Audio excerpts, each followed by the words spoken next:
The Jehovah's Witnesses release a monthly program called JW Broadcasting, and here on this channel, I have made it a personal mission over the last 3 years to make fun of every single one of those in some very silly ways. But this time, it's going to be extremely serious and to the point. So let's do this.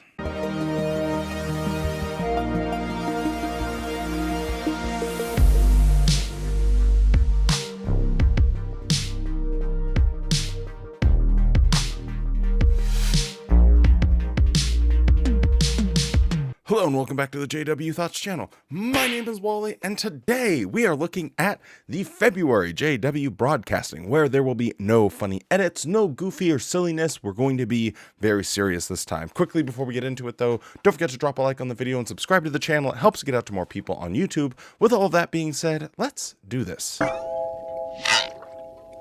When I was young, one of my favorite desserts was my mother's sweet potato pie. It always tasted the same. To me, it was perfect every time.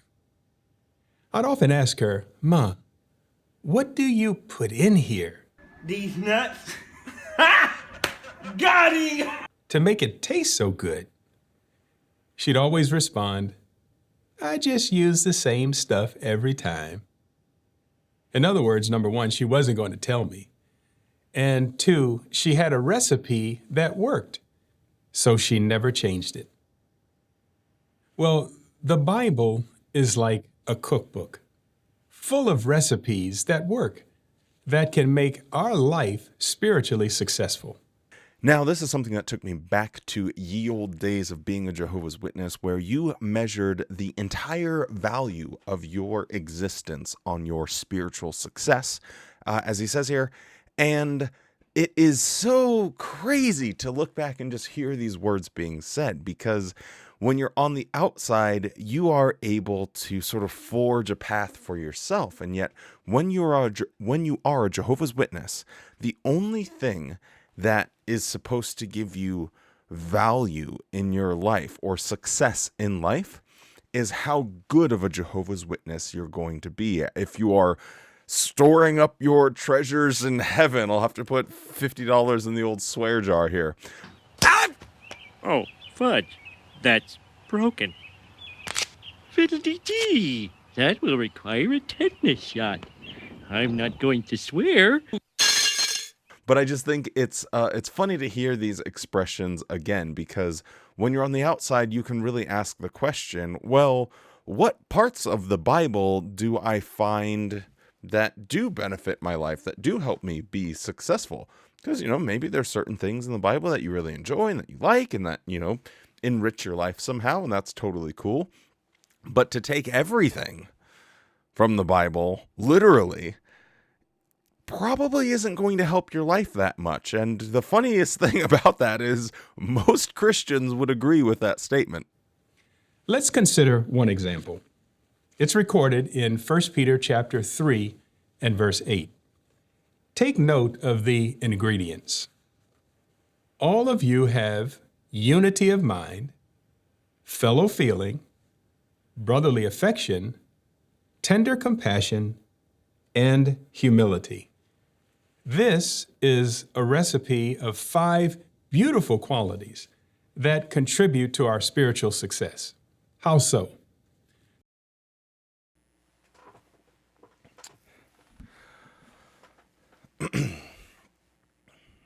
So this is something that I think is a problem that happens when people go from being a Jehovah's Witness to moving into the ex-Jehovah's Witness community. It's this unity of mind thing. We don't have to have a unity of mind. We can disagree as friends. I have people within the community that we fundamentally disagree with on very specific and maybe important things, and yet we can still be friends. We can still respect each other.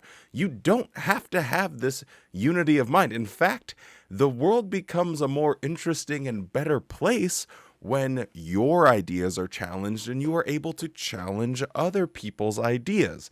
And also this idea of humility, I think one of the more difficult things, and it's something that I had to experience, thank God I didn't get on the internet immediately after I left, because there's a big humility thing, realizing that you can be wrong about things. So how I describe it is, when you first leave Jehovah's Witnesses, you feel like you're on top of the world as far as your smarts go. You are the smartest person in the room because you figured out that the Jehovah's Witnesses don't have the truth anymore. And everyone that you know, everyone in your social circles, everyone that you talk to now feels dumber than you. You feel so smart. Oh, I know that, 607, and I know blood doctrine, and I know all this stuff. Okay, that makes people kind of arrogant, just like Jehovah's Witnesses are, where they think now all of a sudden every little thought that pops into their noodle is going to be from Socrates, and it's just not. And again, I went through the exact same thing.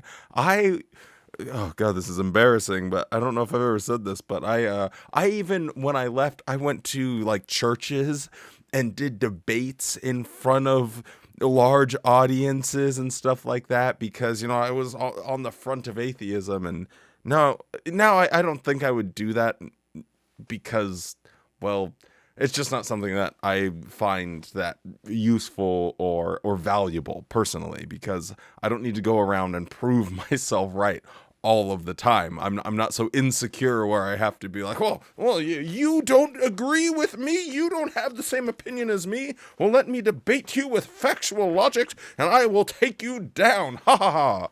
It's like, it's not that important. It's really not.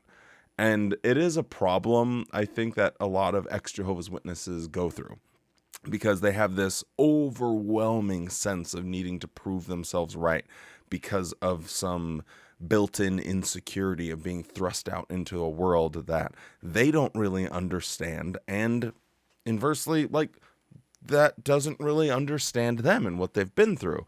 And it's a really challenging thing. So if I could give a little bit of advice, personal mistakes made, I would say sometimes it's just good to have a little chill factor and just relax and realize that not every single question, not every single topic needs to be blown out of proportion. Some things are just like, it's fine. Is it hurting anyone? Not really. Okay. Obviously, there's things you can stand for, and there's causes that we should get behind, and we have a spine, and you should believe in something. I'm a big proponent of that, but at the end of the day, like, just aggressively trying to force your beliefs on other people is such a Jehovah's Witness thing, and it's something that I see way too often in the ex-Jehovah's Witness community, because people are carrying over that mindset.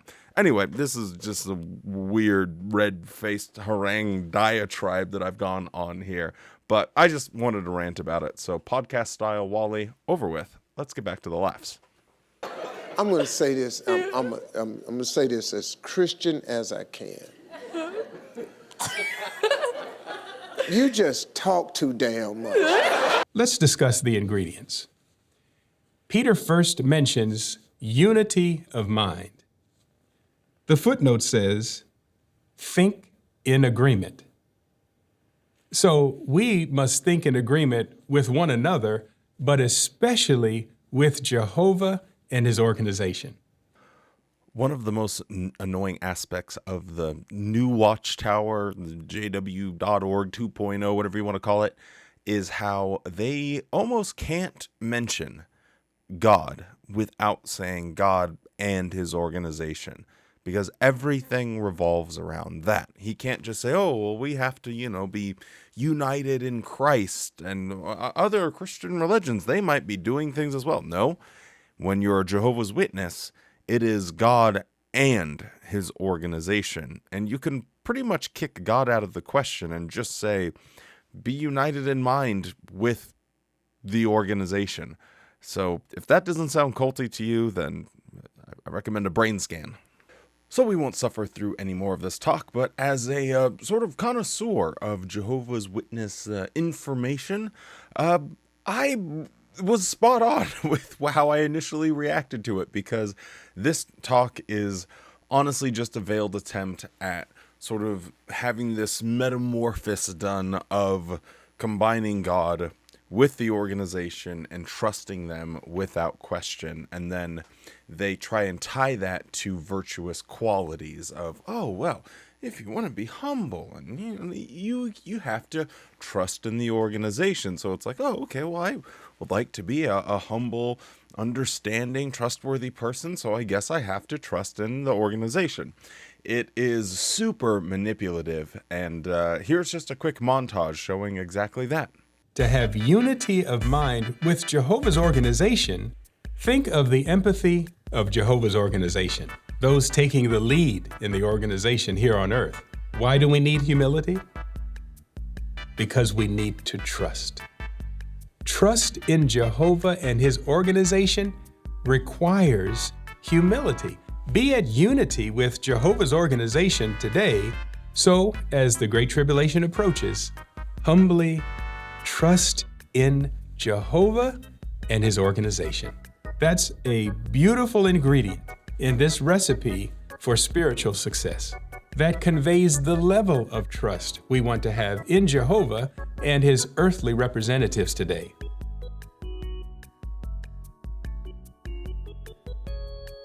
We graduated in June, got married in July, had a child in November. So it was a happy time. At one point, 2 witnesses knocked on my door, and they showed me Psalm 83:18. God's name is Jehovah. They offered a Bible study, but my study only lasted 2 to 3 weeks. We got a car. We started going to parties, starting to smoke, have drugs, getting drunk. We did all these things that really tore our marriage apart. We thought moving away from our town and our old associates would help. It was worse than ever. Baseball was more important to me than even my wife. I had a real problem with headship. There were times when I felt like I was smarter than him. So I felt like I could make a better decision than he could make. I hate this narrative that Watchtower pushes so much. Oh man, back then, when my husband was more addicted to baseball than he could give attention to me, I couldn't accept headship. You shouldn't accept headship from someone that is going to give more attention to some silly men walking around with goofy pants hitting a ball around than they are to his wife. Whoa, dude, you smell like beer. You look like beer.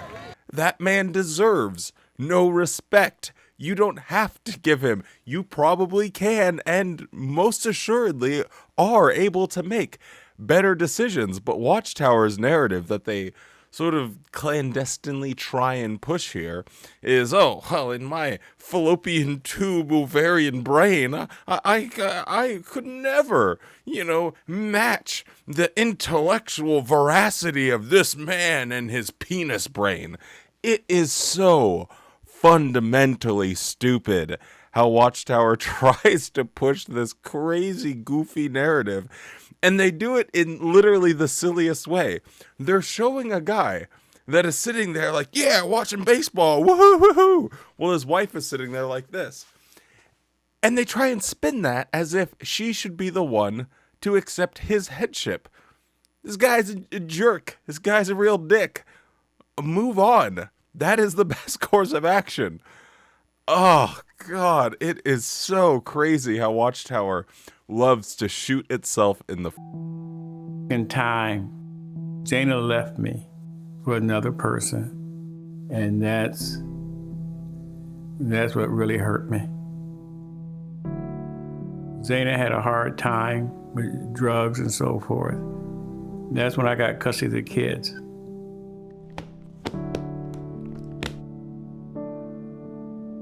I decided at that moment I was done.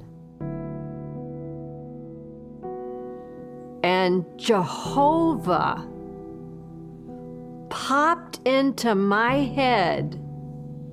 I remember getting down and telling Jehovah, just show me what to do. I went through the telephone book and looked up Jehovah's Witnesses. They gave me a book, a family life book. I showed him that book. And I told him, had we applied this in our marriage from the beginning, our marriage would have never broke up. My mind was going, really? Really? But I see she was doing things in a spiritual way. This is a complicated issue because on one hand, you don't want to discount her experience, and she does genuinely feel that getting in contact with Jehovah and being in contact with Jehovah's Witnesses, that was the thing that really saved her life, which, you know, that's her experience. But the thing that really brought her out of that place that she didn't want to be anymore was her. She put in the work to get herself clean, to want to be there for her children, to have her life be going in confidently in the direction that she wished. And it's frustrating because from an outside perspective, you know that it's the person that did it because this organization isn't really helping people. But being a Jehovah's Witness was a vehicle for her to experience that transition. So it's always really complicated, but at the same time, it is frustrating that Watchtower does tend to prey on people that are down and out and try and take advantage of them to bring them into their nonsensical cult. She stopped doing drugs, and I just saw her mannerism change. In that short period of time, things got better and better. And then I started studying the Bible with Zaina. That's when things start clicking. One of the scriptures that helped me to rebuild our marriage is 1 Corinthians 11:3. Art is my head. I am not the head. Knowing that everybody but Jehovah has a head, I view that as a protection. Now I don't have to make decisions on my own.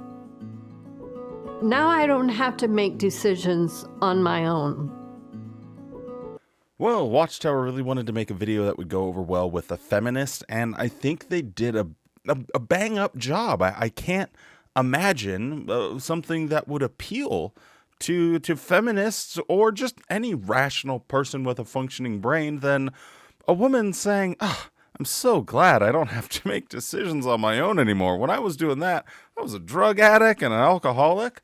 Now that I just have a man to tell me what to do, everything's so great now. This is really bad. I know you'll enjoy our next segment on how a publishing innovation invented by our brothers years ago has accelerated the translation of the good news, leading to the greatest witness in history. Jehovah's Witnesses are known for publishing in hundreds of languages, with a website recognized as the most widely translated in the world. But have you ever wondered how we're able to release our literature in print and online in so many languages at once? The answer involves a cutting-edge publishing system that our brothers developed more than 40 years ago, a breakthrough in publishing called MEPS. But just what is MEPS? Let's find out and see how this technology has helped to unite Jehovah's people and has opened the way for us to give the greatest witness in history.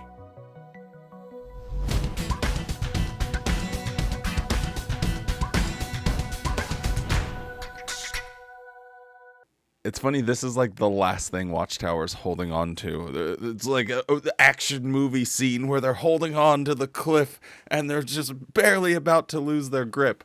But the thing that's keeping them from falling is, hey, we have more translated material than anyone else out there. So God is clearly blessing our work. So as people don't want to go in the ministry anymore, as meetings are getting more and more scarce, as conventions are getting more and more scarce, this is like the one thing that they really try their very best to hold on to. Zizi, what are you doing? Anyway, it looks like we have a new section. But it does look like we have a new section, Watchtower's History in Motion. We're not going to watch this whole video because honestly, it's pretty boring. Watchtower translates lots of stuff, and they were a little bit ahead of the game when it came to the translation. Yeehaw, but at least you got to hear ZZ purring.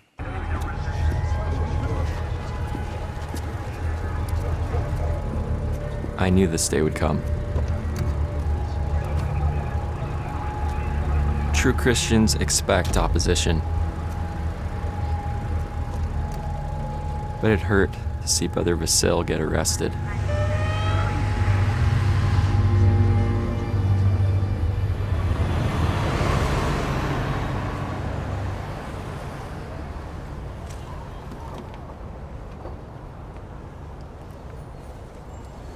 After what happened,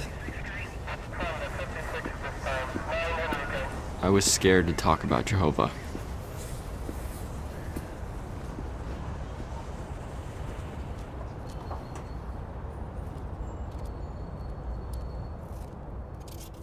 So this is like that interesting line of banning Jehovah's Witnesses or, you know, exposing them. So like what's going on in Europe right now where they're getting exposed for their practices and they're getting negative PR.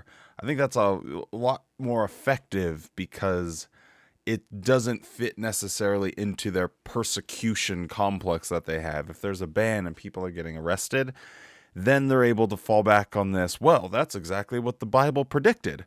Well, the Bible didn't predict Watchtower to have monumental legal struggles because of their handling of CSA and for threatening children with death if they're not a baptized Jehovah's Witness. So, yeah, I find one to be more effective, and when we do see something like this, it just fits into their narrative. And as someone that goes on jw.org every couple days, they are always running stories about what is going on, who has been released from prison, who was just imprisoned with the Russian ban of Jehovah's Witnesses. So it really fits into their narrative and they lean into it really hard. And clearly they're doing that with this video. But how absurd is it that this guy's sitting at a bus stop, guy sits next to him, and he just gets up and walks away? It's like, were you not planning on taking this bus? Is like this his territory? Is he assigned here to sit at this bus stop? Because like, what is the guy to think? Like, let's just run this scenario out. And he did want to preach to him. Was he going to just get on a bus to go to some random place that he doesn't know, just so we could talk to this guy? What if the guy, got up and got on the bus and he's like, "Oh no, I'm just gonna hang out here." It's such a weird like situation that they've portrayed here, but hey, I'm all about it.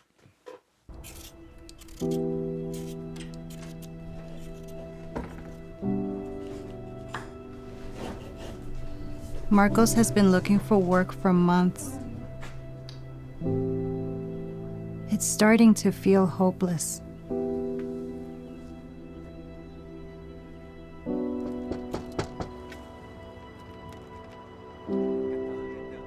I appreciate that he supports me in the pioneer ministry. But shouldn't he focus on finding work?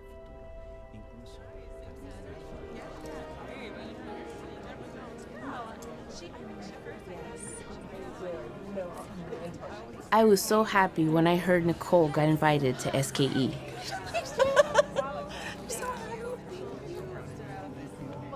But as I kept thinking about it, I started to feel empty, disappointed. Others seem to get so many privileges. Why not me? So for anyone that hasn't heard me rant about this before, or who's never been a Jehovah's Witness, or is unfamiliar with this phenomenon, but let me break it down for you. Having privileges or doing free stuff for Watchtower is seen as a currency within the culture. It's something that you can point to as a measure of your status within the community. The more things that you do, she says, oh, this person got to go to SKE, the School for Kingdom Evangelizers. And that basically levels up her armor.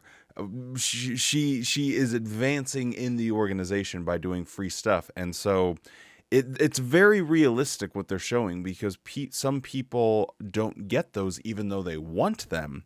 And for whatever circumstances, they're held back from having certain of these free jobs, and they feel bad about it. I've had lots of conversations with people in this exact same situation where they have like a brother, sometimes even like a twin brother, and they're both doing the exact same things, and yet one gets to have this extra special position and the other doesn't, and it makes them feel less than. So it's a weird world where Watchtower has created this army of people that feels bad if they're not able to do free work for Watchtower.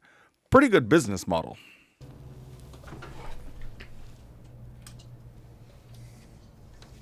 In my Bible reading, I found an example of courage to preach boldly despite opposition. After I told Marcos how I was feeling, we considered a Bible character who endured with hope. Jesus said, "Among those born of women, there has not been raised up anyone greater than John the Baptist."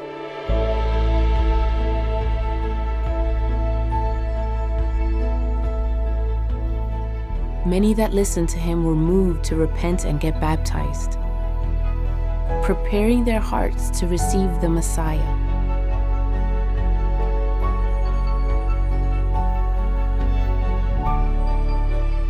He even baptized the Son of God.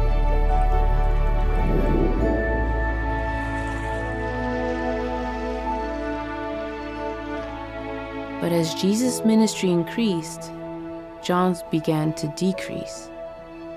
When his disciples pointed that out to John, he humbly rejoiced at what Jehovah was accomplishing through Jesus. However, John faced adversity, just like worshipers of Jehovah today.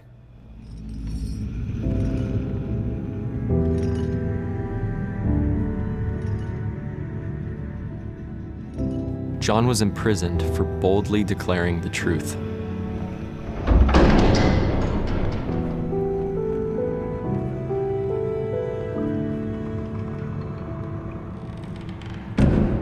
Nothing prevented him from preaching courageously.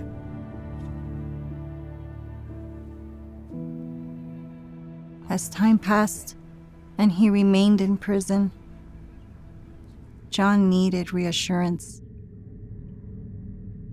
just like I do.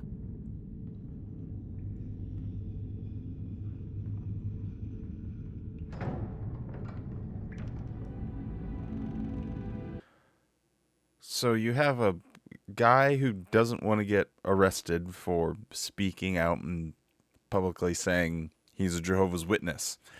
So he's going to recount a story of John the Baptist, who spoke out against Herod Antipas, who he was critical of him because he married his brother's wife, which was pretty weird.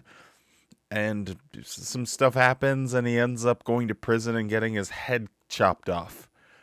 So that's supposed to bring you comfort there, big guy. I don't understand how that's supposed to help this guy feel better. Hey, you know what? Just go out there and preach. Doesn't matter if you get thrown in prison and get your head chopped off. Go get him there, or a big guy. We'll see you on the other side. You have someone that's struggling to find a job. So let's talk about a guy that was thrown in prison and had his head chopped off. You know what? That's going to give us a lot of comfort. You have this lady with a artificial problem, something that Watchtower creates, and this is the envy of someone else that is getting privileges. Well, hey, remember that there was this guy that spoke out against a king who married his brother's wife and went to prison and got his head chopped off? Hope you feel better now. I think it's quite astonishing how Watchtower can just make something out of absolutely nothing.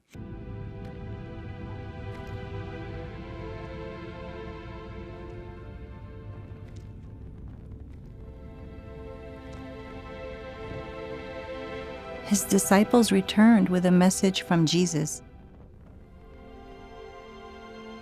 Observe what Jehovah is accomplishing around you.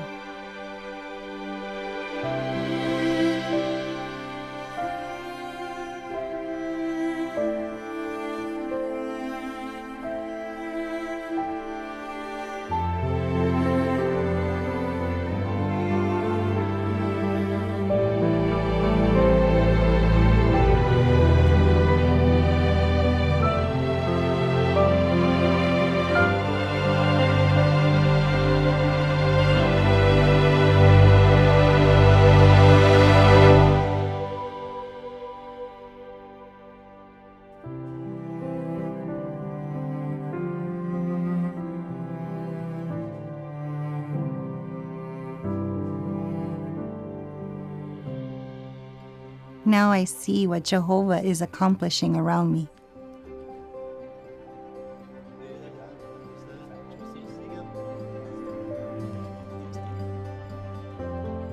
I can imitate John the Baptist and endure with hope.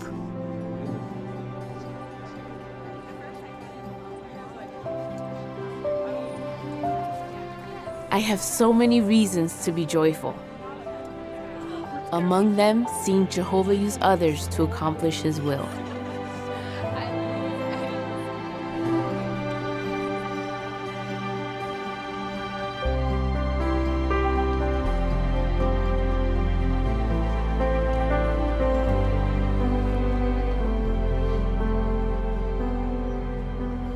People need to learn about Jehovah. Like John, I can have courage, no matter what adversity I may face.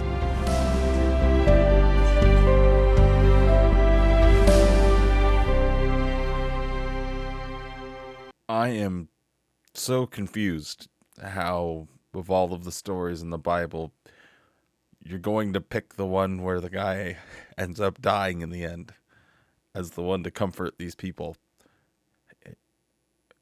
I don't really get it.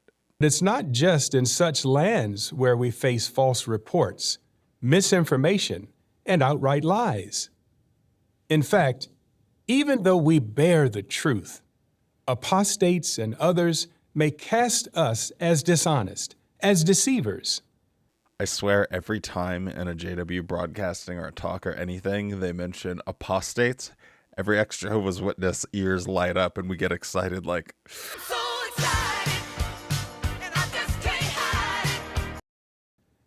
How can we respond to that unfair treatment? Let's listen to Brother Seth Hyatt's recent morning worship discussion, Speaking Truth, Though Labeled as Deceivers. Have you ever been confronted by a bad report, a false report about Jehovah's people? It may be a newspaper article or a segment on the evening news, or perhaps some subject is brought up in the ministry. It could be a broad range of subjects. Our neutral stand, our stand on blood, our adherence to Jehovah's elevated moral standards and appreciation for the sanctity of marriage, or our insistence on keeping the congregation clean by disfellowshipping unrepentant wrongdoers. Let me tell you a little story, regale you guys a little bit, so sit back, get some hot cocoa, and listen up, because this is so effective, and if you've never been a Jehovah's Witness, I think this story perfectly exemplifies how effective this ordinarily, bizarre speech. If you've never been a Jehovah's Witness, you might be hearing him talk this way and think to yourself, well, why wouldn't people, verify? How do you know that they're false reports? What mechanism do you have? But what they want people to do is just say anything that isn't directly from the governing body is probably false and made up. So, to the story. When I was a believing Jehovah's Witness, I read a lot. And one of the things that I found enjoyable was anytime the Watchtower would quote from a book, I would buy said book and read it. And it was just something that out of curiosity and time that I had, so it's something I did. Well, I was reading back through some of their older publications, and I came across this quote from Richard Dawkins. So I bought the book, and they clearly and blatantly misquoted what he said in the book. And it was just obvious. I was like, oh, they had the little ... take, copy, paste things from here to here, and then it made it seem like he was making an argument for creation when, if you read the entire book, nothing could be farther from the truth. So I went to my dad, and I was like, hey, I just came across this quote that was in this publication, and I have the book right here. And they completely, misrepresented what he was trying to say. And his response, looking back at it at the time, I was like, okay, whatever, dude. But looking back at it, it makes perfect sense now. He said, well, I don't want to look at the book. And I was like, but it's right here. They quoted from it, but they misquoted. And literally, it's right here in front of you. Just open your little peepers and you'll see. And he's like, well, I don't need to worry about that. I don't need to read the book. Why do you care about reading the book? Why do you care about checking? I'm like, well, they quoted from a book, so I thought I would read it. They must have read it, so I thought I would too. He's like, well, we don't have to worry about, reading those things because the brothers do the work for us. And that has always stuck with me. His response to seeing a blatant foul, throw the yellow flag, this is a penalty. They have misquoted a source and trying to make someone sound like they're saying something that they're not, something that they accuse apostates of doing. And when presented with this, he just blatantly said, well, I don't have to. The brothers read it for me and give me the information that we need from it. And he refused to look at it. He never did. And it was this weird exchange. I'll never forget that. But that is how effective they are. You can have a grown man in his 50s presented with obvious information right to his face and say, no, I don't want to look at what my own son is showing me to my face right there on paper because I don't have to. The people at Bethel, the governing body, they will give me the relevant information that I need. And that's all I need. That is how effective this sort of trick that they play on people's minds is. But whatever the subject, there are some commonalities. Such reports are often characterized by distortions, inaccuracies, and sometimes outright falsehood.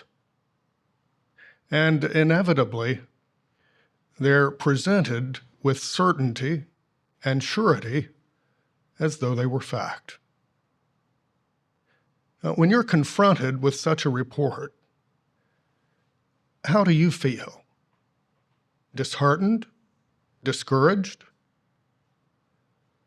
Angry? So this is what's so frustrating when it comes to dealing with Jehovah's Witnesses, because they will give Watchtower all of the leeway in the world.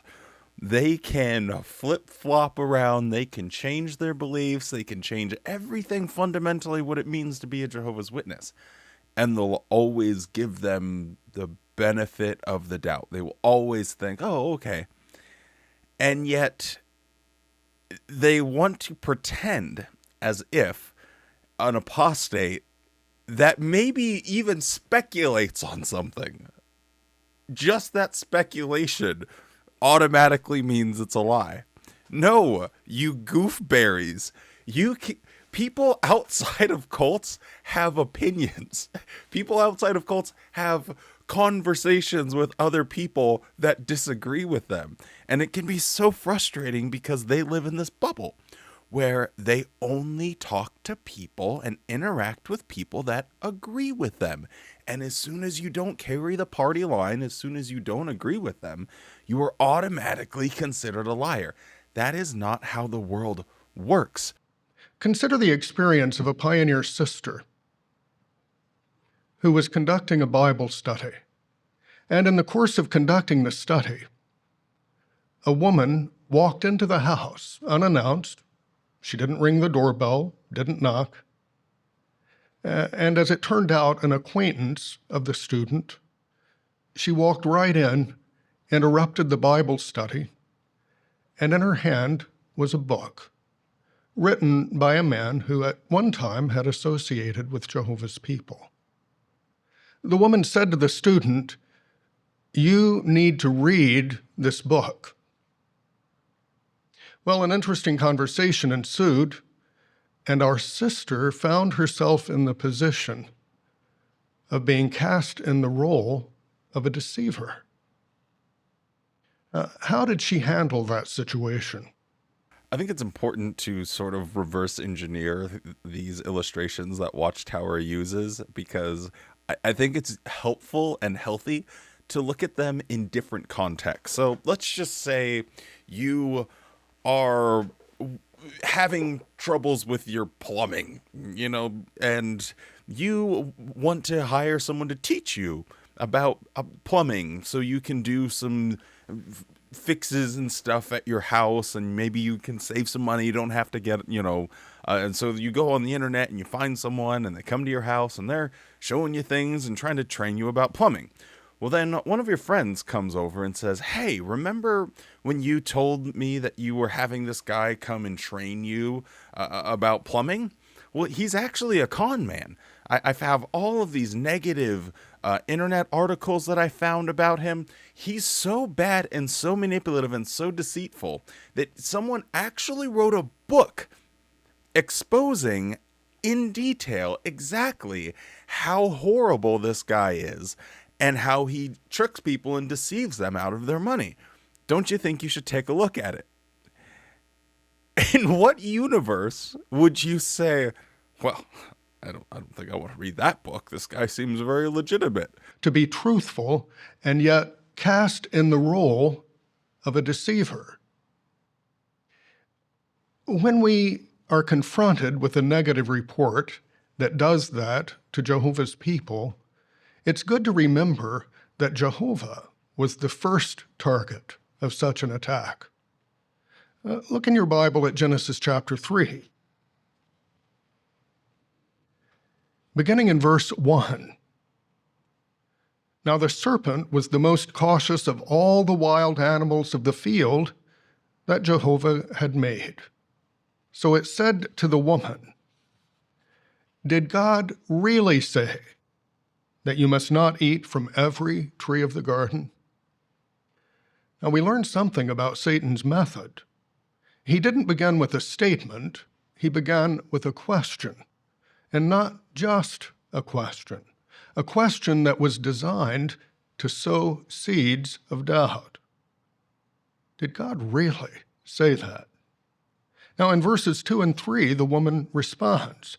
Toward the close of verse 3, she actually quotes Jehovah's command. You must not eat from it. No, you must not touch it. Otherwise, you will die. So she understood the command, and she understood the penalty. But notice in verse 4, the serpent said to the woman, you certainly will not die. Now that was a lie, but it was presented with certainty and surety as though it were a fact. It's probably been over a year since I've gone on this rant, so let's hop back into the old crucible and work this out. So this story always irritates me because they are trying to present this situation where Satan is the liar. So Satan, first off, says, hey, does he say you can't eat from any of the trees? And Jesus says, oh, well, no, we can eat any of the trees except for this one, because God said that we will die. We can't even reach out and touch it. And Satan replies by saying that, no, you actually won't die. In fact, if you eat from this, your eyes are going to be opened and you're going to be like God. So she reaches out and eats the fruit, and guess what happens? Their eyes are opened, they realize they're naked, they talk to God. God says, who told you you're naked? Did you eat from the tree? And their eyes are open to having knowledge now. Again, they didn't die immediately. So then at the bottom of Genesis 3, I guess I'll just read it because I think people read right past this all of the time. We'll just use the NIV. It says, the Lord God made garments of skin for Adam and his wife and clothed them. And the Lord God said, the man has now become like one of us, knowing good and evil. He must not be allowed to reach out his hand and take also from the tree of life and eat and live forever. So the Lord God banished him from the Garden of Eden to work the ground from which he had been taken. So, what was the reason Adam and Eve actually started to grow old and die? Was it because they ate from the tree of knowledge? No, that is not in the Bible. The Bible specifically says that the reason Adam and Eve died was because they couldn't eat from the other tree, the tree of life. Yes, 2 trees, count them, 2 trees, one of knowledge and one of life. So Satan did not tell a lie. He said if you eat from the tree, your mind will be opened and you will be like God now. What happened? They ate from the tree and their mind was open to knowledge and they were like God now. It says it right there. They have become like one of us. So we need to kick them out so they can't also eat from the tree of life. Satan did not, in fact, tell a lie if you read the Bible in its entirety in context. So, my friend here giving this little talk, I would like you to explain how me, the apostate, is the one trying to deceive people when I can prove you wrong using your own book. And then in verse 5, God knows that in the very day you eat from it, your eyes will be opened and you will be like God, knowing good and bad. Satan, the father of the lie, cast Jehovah in the role of a deceiver. Jesus experienced similar attacks during his earthly ministry, and the Apostle Paul was labeled by his opposers as a deceiver. So when we're confronted with negative, false reports, we're not surprised. The question is, how will we respond? Have you ever considered some questions that Eve could have asked herself that would have helped her to make a good decision? Here's one. What do I know about the person who is the source of this negative report? What is his motive? Does he have my best interests at heart? Or does he have an agenda? Flip this and reverse it. Ask yourself when Watchtower is making these claims about apostates, when Watchtower is making claims about anything, do they have my best interests at heart? Do they have a motive? Do they have an agenda? Yes, yes, and yes. And another question. Before I accept as truth a negative report from someone I don't know, is there someone I do know, someone I trust, who I can talk with and get some good advice? Well, Eve certainly could have talked with her husband, and together they could have talked with Jehovah. And if Eve had asked herself those questions, the world would likely be a much different place today. Might be the last thing I talk about this subject. I know I'm probably babbling on a little bit too long here, but it is so deceptive in how they frame this. Well, who else could she have talked to? Yeah, good question. Who else could she have talked to? She can talk to a talking snake, or she can talk to God. She only has two sources. That's it. Then the wonderful thing about what we have nowadays is you have thousands of sources that you can look at. There is so much information out there. She did not have the ability to cite thousands of sources. So what they're doing is they're trying to say, hey, it's either Satan or it's God. Those are the only two sources. And where's God? It's in Watchtower. So who do you want to listen to, Satan or God? And they lock people into this binary way of thinking about the world when it's not the case. I wish witnesses could get over this way of seeing the world and open up sort of their third eye to realize you don't have to look at the world in this way anymore. You know what we're going to do? I would like to get a G in my counseling today for my talk. So I'm going to do a little experiment that I like to show people because it really highlights how linear people's minds are. So hold, please. A lot of you guys probably know I tend to see the world a little bit differently than most people. And it's a way to kind of show people you don't have to think in this very specific way. There's sort of different ways to look at the world, and sometimes it can be really cool and exciting and helpful. So here we go. We're gonna do the experiment here.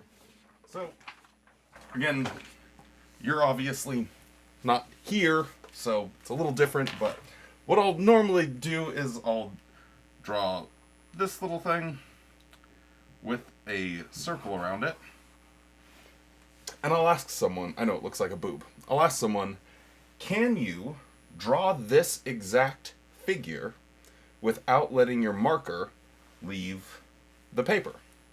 And the first thing everyone always says is, well, it's a piece of paper. And that is where the stoppage lies with how people think, because we don't exist in a dimension of a piece of paper. We exist in a three-dimensional world. And so sometimes you need to do a little bit of asymmetric thinking. So if you make the little circle right here, you can, because we exist in 3 dimensions, my pen never leaves contact with the paper, and then I can go around and do that because I can fold that crease in that corner, and thereby, bada bing, bada boom, we solve the problem. And I do that, and I was doing this even when I was a Jehovah's Witness as well. But it's just, I think, a good illustration of how people tend to think of, well, it's a piece of paper. You have to get out of that mindset. You have to understand that the world is dynamic and there are lots of different ways to see the world. And as soon as you start accepting other people's viewpoints and really learning from other people and getting, excited about different ideas, things that challenge the things that you think, and you stop being stubborn about, but it's a piece of paper, you can really unlock like a new level of how you go about your daily life, because you realize, oh wait, yeah, it's a piece of paper, but I live in 3 dimensions, not 2 dimensions. And it's such a good illustration for how people think on a day-to-day basis. They think, especially Jehovah's Witnesses, and sadly, when people leave and are in the ex-Jehovah's or an ex-Jehovah's Witness or former Jehovah's Witness, they carry that over with them. They tell themselves, it's just a piece of paper. It's not. You live in a higher dimension now. That's the great thing about being an ex-witness. You now live in 3 dimensions and no longer live in 2 dimensions. So get out there and do some thinking.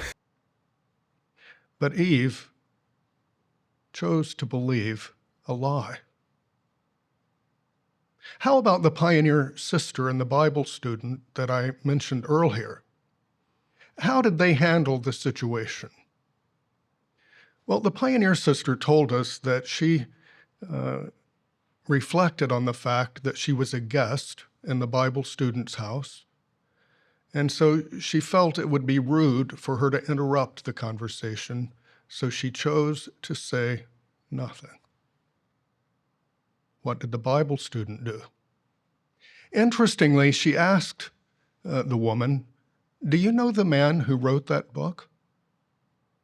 "No." "Do you know his motive for writing? Why would he write such a book?" "Well, I know this lady who comes and studies the Bible with me, and I know her motive is good, so I don't think I need to read your book." What a beautiful response. The Bible student got it. The only thing that Bible student got was a load of mumbo jumbo. They were canoodling with a brain virus known as like Twitter and TikTok, and it has rotted their brains sufficiently where they would come up with some crap like this. It is so stupid to say, well, I don't know who wrote that book, but I know this lady, therefore I'm not going to read it? A few years after I got baptized, I moved to Germany, and during that time, unfortunately, I was disfellowshipped from the Christian congregation. I went to work in the North Sea, and I was so unhappy in this environment that when I was not working, I was drinking a lot. If I was not careful, I would end up doing myself some damage to my health. So I decided to move to Italy. Often when I was out riding my bike, and every time I passed the Kingdom Hall, I would ask the question, how am I going to return to Jehovah? I thought, well, Jehovah will never want me to come back. One Saturday morning, the doorbell went, and sure enough, it was 2 of Jehovah's Witnesses. I knew that Jehovah had sent these 2 witnesses, and Jehovah was saying, I still love you, no matter what you have done, I still love you.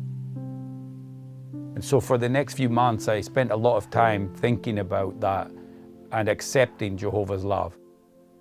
For fear of this video going on too long, I'll just kind of give you the short synopsis of what was going on here. So this guy grew up in a family. It was a little rough. Him and his dad and his stepdad would drink a lot, and he started drinking when he was 14 and was just in a very, really sad situation as far as like his teenage years go.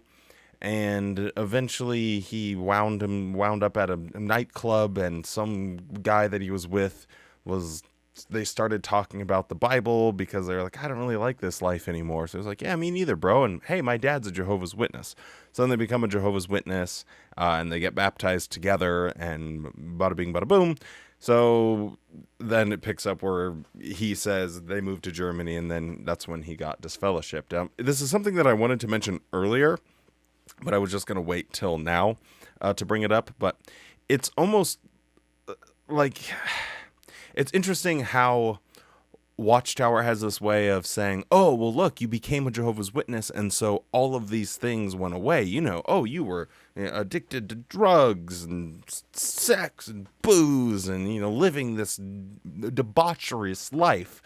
And then you became a Jehovah's Witness and everything got better. But as soon as he got disfellowshipped, bang, he goes right back into it. So did you actually do any real healing? Ah, that's the real question. Or was Watchtower the real Band-Aid? Because they're trying to make it seem like this whole fitness thing was, oh, this is the Band-Aid for his real problems, but Watchtower was the real solution. I would submit that maybe the real problem was something that he needs to also work on healing and spend time in therapy dealing with, so that way he can actually heal and live a healthy life that he wants to. And Watchtower, because they didn't heal him, they didn't fix him in any fundamental way, because as soon as he's disfellowship, bingo, bango, bongo, he's right back to where he started. Watchtower did nothing for him. Maybe that's a little bit of a harebrained, the wildest chimera of a moonstruck brain, Wall-E theory, but it's something I was just kind of thinking about. Consider the following invitation, so warmly brought to life in our new music video, Home.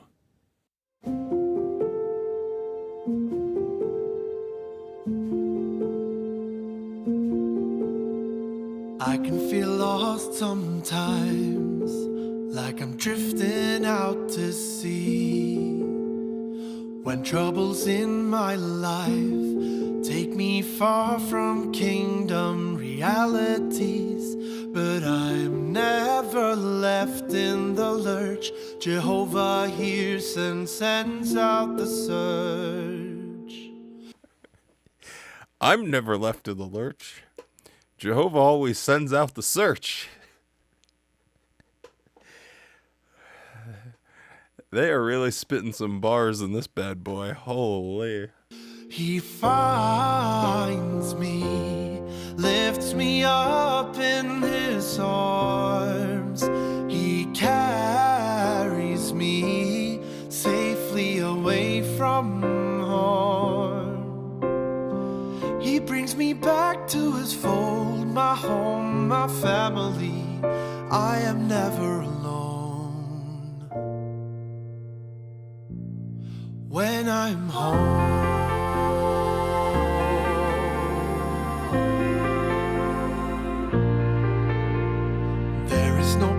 Like this, it's a shelter from the storm, where I find peace and rest, and loving friends who bring out the very best. So if you find you're out on your own, Jehovah will hear your cries to come home. When I left the Watchtower, I asked one simple thing. Can any of you losers prove any of this to me? And if you can, I will come back. So whenever you guys get around to compiling your thesis for me and presenting it, then I'm happy to take a look at it. And, 9 years or so on, and still crickets. So I guess the only other reason you go back is social isolation. But also, they're fighting vehemently in courts to suggest that they don't have any practices of social isolation, and yet somehow they find ways of just flat out demonstrating it. This guy is just sad and alone, and so he wants to go home. He found you, lifted you up in his arms. He carried you safely away from harm. He brought you back to his fold. You'll never be alone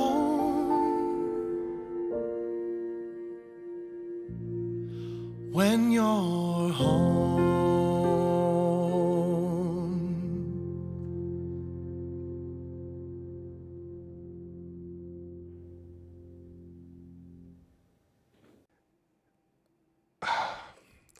This one is so interesting because, first off, it's so sad. It's like you were so close to finding actual freedom and happiness, and now you've just been vacuum sucked right back into this garbage.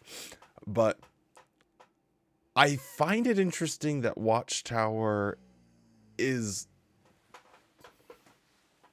You annoyed too, big guy? I don't know if that caught up on the microphone, but anyway. I find it interesting that Watchtower is so openly and regularly acknowledging that people leave. I think it's become such a prevalent aspect. The Watchtower that I was a part of, I don't really see a situation. I mean, they did have that sort of come back to Jehovah brochure that they showed in the early music video. So they did have that when I was still in.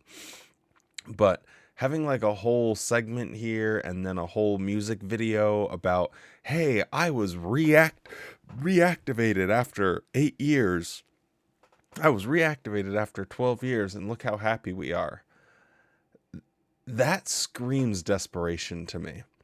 That screams they know that people are all just picking up and walking out the doors, and it's really pissing them off. So they're willing to sort of do anything. So I guess we'll just see how many more changes they make to the doctrine in order to get people to eventually come back. And eventually, when they do make all of these changes, all of these reports and false stories that apostates were saying for years will look like they aren't true anymore. Because look, we don't do that anymore, and we've changed. So the next couple of years for Watchtower are going to be absolutely fascinating, and I'm here for it. Anyway, that's about all I can handle from the JW broadcast. I know I normally break these up into multiple videos, but I decided to just dig my heels in and do it for the long haul here. So yeah, we'll wrap it up right here. But thank you so much for joining. If you're still around, by George, this was a long video, so drop a like, subscribe, all of that good stuff. Stay safe, be kind, and for old time's sake, don't forget to smile.